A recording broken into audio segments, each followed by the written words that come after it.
बंधुओं, अब हम दुर्गा सप्तशती का त्रयोदशों अध्याय श्रवण करेंगे। सूरत और वैश्य को देवी का वरदान। जो उदय काल के सूर्य मंडल की सी कांति धारण करने वाली हैं, जिनकी 4 भुजाएं और 3 नेत्र हैं, तथा जो अपने हाथों में पाश, अंकुश, वर एवं अभय की मुद्रा धारण किए रहती हैं, उन शिवा देवी का मैं ध्यान करता हूँ। ऋषि कहते हैं, राजन, इस प्रकार मैंने तुमसे देवी के उत्तम महात्म्य का वर्णन किया, जो इस जगत को धारण करती हैं। उन देवी का ऐसा ही प्रभाव है, वे ही विद्या उत्पन्न करती हैं। भगवान विष्णु की माया स्वरूपा उन भगवती के द्वारा ही तुम ये वैश्य तथा अन्यान्य विवेकी जन मोहित होते हैं, मोहित हुए हैं तथा आगे भी मोहित होंगे। महाराज, तुम उन्हीं परमेश्वरी की शरण जाओ। आराधना करने पर वे ही मनुष्यों को भोग, स्वर्ग तथा मोक्ष प्रदान करती हैं। मार्कंडेय जी कहते हैं, कौष्टुकि जी मेघा मुनि के ये वचन सुनकर राजा सुरथ ने उत्तम व्रत का पालन करने वाले उन महाभाग महर्षि को प्रणाम किया। वे अत्यंत ममता और राज्य परहरणा से बहुत खिन्न हो चुके थे। महामुने, इसलिए विरक्त होकर वे राजा तथा वैश्य तत्काल तपस्या को चले गए और वे जगदम्बा के दर्शन के लिए नदी के तट पर रहकर तपस्या करने लगे। वे वैश्य उत्तम देवी सूक्त का जप करते हुए तपस्या में प्रवृत्त हुए।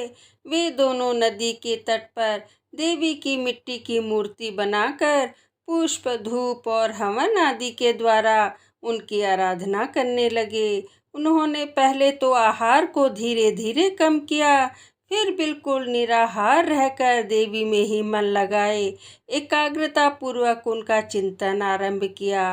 वे दोनों अपने शरीर के रक्त से प्रोक्षित बलि देते हुए लगातार 3 वर्ष तक संयम पूर्वक आराधना करते रहे।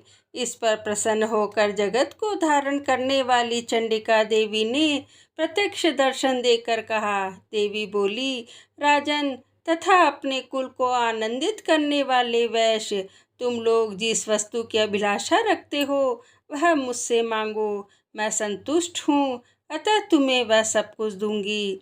मार्कंडेय जी कहते हैं, तब राजा ने दूसरे जन्म में नष्ट न होने वाला राज्य मांगा तथा इस जन्म में भी शत्रुओं की सेना को बलपूर्वक नष्ट करके पुनः अपना राज्य प्राप्त कर लेने का वरदान मांगा।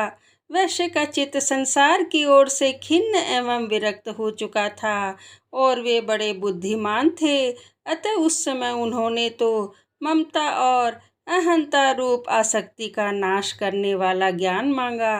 देवी बोली, राजन, तुम थोड़े ही दिनों में शत्रुओं को मारकर अपना राज्य प्राप्त कर लोगे। अब वहाँ तुम्हारा राज्य स्थिर रहेगा। फिर मृत्यु के पश्चात तुम भगवान सूर्य के अंश से जन्म लेकर इस पृथ्वी पर सावर्णिक मनु के नाम से विख्यात होगे। वैश्यवर्य, तुमने भी जिस वर को मुझसे प्राप्त करने की इच्छा की है उसे देती हूँ। तुम्हें मोक्ष के लिए ज्ञान प्राप्त होगा। मार्कंडेय जी कहते हैं, इस प्रकार उन दोनों को मनोवांछित वरदान देकर तथा उनके द्वारा भक्ति पूर्वक अपनी स्तुति सुनकर देवी अंबिका तत्काल अंतर्ध्यान हो गई।